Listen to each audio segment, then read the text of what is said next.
La alianza estratégica corporativa se va a definir como las relaciones voluntarias entre organizaciones en una o más esferas de actividad en el que ambas partes van a regular su comportamiento futuro a través de una mutua tolerancia. También, su fin es el de contribuir con los recursos financieros, humanos, técnicos e intangibles para lograr objetivos a futuro. Se considera que gracias a las alianzas, la productividad de los recursos es potenciada, permite el ingreso a nuevos mercados y es posible el intercambio de estrategias, de competencias o habilidades. El proyecto de alianza estratégico se compone de tres fases. La formación es en el que las partes implicadas van a formular una estrategia para elegir a los socios que van a intervenir en esta. La segunda es la operación. Se va a establecer una estructura de la forma de trabajo en el que cada socio o cada parte va a tener una función específica. Y por último es el fin de la alianza estratégica. Esta puede llegar a su fin porque ya cumplió el objetivo para el cual se había formado o porque alguno de los socios ya no quiere pertenecer a la misma. Ahora bien, definiremos lo que es fusión. Proviene del latín fusio, fusiones, que a su vez deriva de fusum, que esto significa fundir. En otras palabras, nos indica que fusión es la reunión de dos o más cosas en una sola, mientras que hablamos de fusión de empresas, es la unión de dos o más empresas jurídicamente diferentes y separadas en una nueva organización. De conformidad con la Ley General de Sociedades Mercantiles, nos dice que la sociedad que subsista o resulte de la fusión tomará a su cargo los derechos y obligaciones que resulten de las empresas extinguidas. La fusión también se considera como un contrato bilateral en donde cada una de las sociedades que intervienen deben llevar a cabo una asamblea. Esto es para que al momento de que se fusionen las dos empresas, esta nueva va a tener obligaciones y derechos propios que surjan de esta fusión. Las fusiones se van a clasificar en dos tipos, por absorción o puras o por el incremento que van a aportar. Estas a su vez se van a dividir en horizontales, verticales y conglomeradas. Las fusiones puras son aquellas que implican la desaparición de las empresas fusionadas, es decir, que al momento de la creación de la nueva empresa, todo el patrimonio, activos y pasivos de la empresa participante o las empresas participantes se revertirán a la nueva sociedad y se transformarán en acciones que se repartirán entre los socios que intervienen. En esta fusión pura se procura mantener todos los puestos de trabajo que mantenían las organizaciones o las empresas que están interviniendo. Por otro lado, las fusiones por absorción nos dicen que es cuando una empresa o sociedad ya existente va a absorber a una o varias empresas.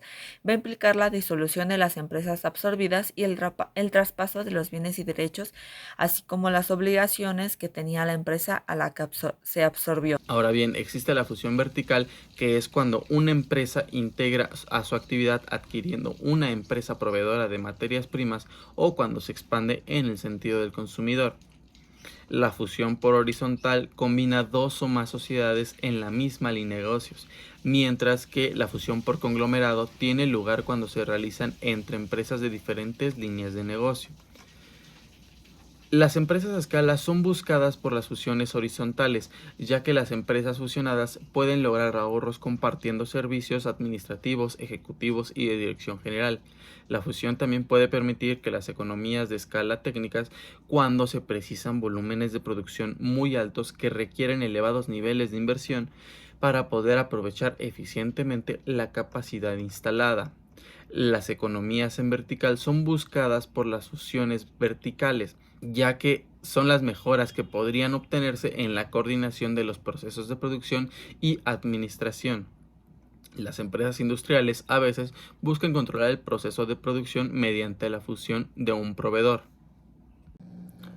Dentro de los acuerdos de fusión se menciona que la fusión debe ser acordada por cada una de las sociedades que interfieran dentro de la fusión, dentro de cada sociedad y atendiendo a la naturaleza de cada sociedad. Por ejemplo, en la sociedad en comandita por acciones, la resolución debe tomarse por unanimidad, mientras que en la sociedad de responsabilidad limitada, el acuerdo será tomado por la mayoría, salvo que por virtud del acuerdo de fusión se modifiquen los estatutos. Al contrario, en la sociedad anónima se deberá llevar a cabo mediante asamblea extraordinaria tomando el voto favorable de cuando menos la mitad del capital social o conforme a sus estatutos. El convenio o negociación previa entre las partes que se fusionarán no existe expresamente en la ley. Sin embargo, tanto en la práctica como en la teoría es considerado fundamental en el convenio entre las sociedades que deberán fusionarse. Entre las materias que se revisan antes de una fusión es la determinación del número de acciones o partes sociales, su valor nominal, la cuantía que corresponde a cada socio o accionista, los nuevos estatutos que regirán a la sociedad o en caso de constitución una nueva, y la asignación del patrimonio, derechos y obligaciones y su extinción de pasivos. Dentro de la Ley General de Sociedades Mercantiles se menciona que al momento de la fusión de las sociedades deberán contar con un balance general que deberá ser público y publicado en el sistema electrónico establecido por la Secretaría de Economía. El contrato de fusión y sus efectos. Dentro de la fusión existen varios efectos, como lo es que todos los poderes de las sociedades que existían, así como los órganos de las mismas, dejan de existir, las sociedades se extinguen y dejan de existir como personas jurídicas en caso de crear una nueva o, en su caso, deja de existir una o varias a fusionarse con la sociedad absorbente. El patrimonio de ellas se transmite a la fusionante o a la de nueva creación como una asociación universal entre vivos. Como resultado de la extinción, las acciones o partes sociales quedan canceladas y a los propietarios de las mismas se les otorga una participación en el capital de la sociedad fusionante o de nueva creación, representada por acciones o partes sociales según la naturaleza de la sociedad. La sociedad fusionante o la de reciente creación absorbe al patrimonio de la fusionada o fusionadas y toma a su cargo los derechos y obligaciones de las sociedades extinguidas. Los derechos y obligaciones de los acreedores y deudores se transmiten a la fusionante en la misma forma, términos y condiciones de los que ya estaban previamente establecidos con las fusionadas, a menos claro que las obligaciones sean extinguidas o garantizadas al momento de la fusión. En el área laboral también se tienen efectos, como es que se tiene que decidir la situación de los trabajadores de las empresas, cómo continuarán las relaciones individuales y colectivas de trabajo, se tienen que hacer cambios en el pago de IMSS, Infonavit, reparto de utilidades, etcétera, que en un principio cualquier fusión será considerada como sustitución patronal para los efectos de la Ley Federal del Trabajo. Dentro de los efectos administrativos se genera una serie de situaciones con relación a las autoridades, como lo son las autorizaciones, registros, permisos, concesiones, licencias y algunos otros beneficios que se pudiera obtener alguna de las sociedades involucradas, de los cuales se tendría que hacer la cesión de estos derechos y obligaciones.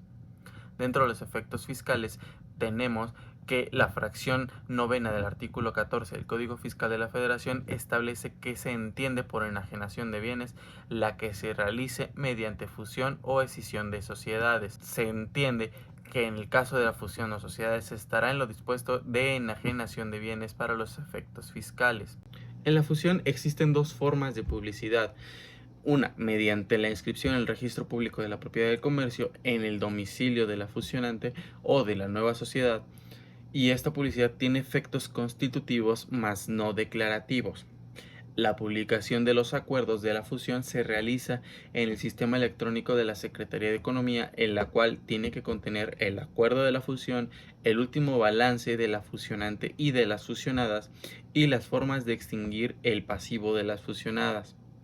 Dentro de la publicación de fusión se tiene que tener 3 meses después de la inscripción, si es que no existió ninguna oposición por parte de algún acreedor que la poniera en la vía sumaria y se resolviera hasta en sentencia definitiva. Al momento de la inscripción, si es que en la misma asamblea comparecieron todos los acreedores y si la sociedad fusionante o la nueva sociedad desde el momento en su constitución asuma de título universal todas las obligaciones y deudas de las sociedades fusionantes. Se debe mencionar que si existiera oposición por parte de algún acreedor o alguna sociedad fusionada, este deberá hacerlo judicialmente en la vía sumaria, la cual suspenderá el plazo de 3 meses para la publicación del registro público hasta en tanto cause ejecutoria la sentencia que declare la oposición es infundada o el saldo deudado ha sido finiquitado por la sociedad fusionante o nueva sociedad.